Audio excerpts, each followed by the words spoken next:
नितिन विजय, अब मैं आपके पास आना चाहती हूं। संस्थापक हैं आप मोशन इंस्टीट्यूट कोलकाता के। जल्दी कोटा के, माफ कीजिएगा।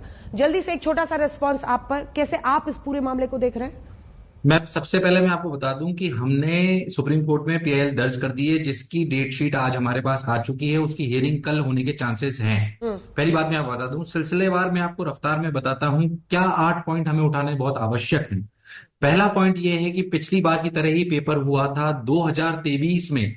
20,50,000 बच्चे बैठे थे। इस बार करीब 24 लाख बच्चे बैठे हैं। सिर्फ 2.5 लाख बच्चे ही पढ़े हैं। पेपर का स्तर बिल्कुल पिछली बार जैसा था। तो फिर 605 नंबर पे पिछली बार 26,000 रैंक थी, इस बार 76,000 कैसे हो गई? ये होना संभव नहीं है।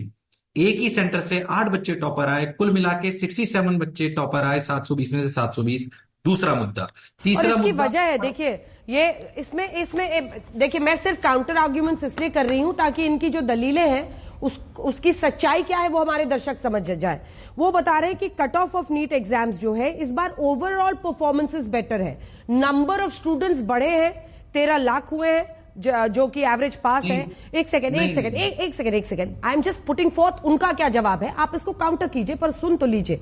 उनका ये कहना है कि 2020 में एवरेज मार्क्स जो था क्वालिफाइड स्टूडेंट्स का वो 297 था, 297। उसके बाद से 2021 में एवरेज मार्क्स हुआ 286, 286। हां, कम हुआ पहले से। उसके बाद 2022 में 259 हो गया, ठीक है, फिर कम हुआ।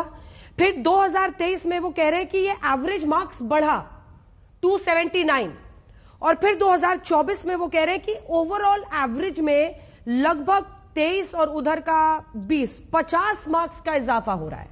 वो कह रहे हैं कि एवरेज मार्क्स 279 से 279 से अचानक बढ़ के 323 हो जा रहा है। उनका कहना है ज्यादा छात्र हैं और ओवरऑल जो परसेंटाइल है, जो एवरेज है, वो मार्क्स का इस बार बढ़ा है। इस पर आपका काउंटर आर्ग्यूमेंट क्या है? देखो, तो स्मार्टली एंटी ने इसका जवाब जो 50% बच्चे क्वालिफाई करते हैं उनमें भी दिया है कि हमारी 164 नंबर बढ़ गए हैं और हमारे 279 से 323 एवरेज बढ़ गया है। इन्होंने बहुत स्मार्टली उस बच्चे पे एवरेज निकाल के बात करी जो बच्चा सिलेक्ट ही नहीं हुआ है। चीटिंग उस जगह हुई नहीं है जो एवरेज बच्चा है। जिन बच्चों ने चीटिंग करी है, एवरेज तो वहां बिगड़ा है मैम। अगर आप, मैं बात को भी वापस दोबारा कहता हूं कि इन्होंने बहुत स्मार्टली एंटी ने समझाने का प्रयास करा है दुनिया को। देखो, एवरेज में तो उतना ही बदलाव आया है लगभग, और थोड़ा सा उससे बढ़कर आया है, जो बेसिकली एवरेज वैल्यू होती है हर साल। और क्योंकि इस साल थोड़े से बच्चे ज्यादा बढ़े थे इसलिए ऐसा हुआ। अगर आप बहुत ध्यान से देखोगे तो आपको समझ में आएगा कि गड़बड़ी तो उसी जगह होनी थी जो बच्चे सिलेक्ट होने वाले थे। यानी कि जो 605 नंबर पर पिछली बार 26,000 बच्चे थे, हाँ। इस बार उस पे 605 नंबर पे 76,000 हो गए।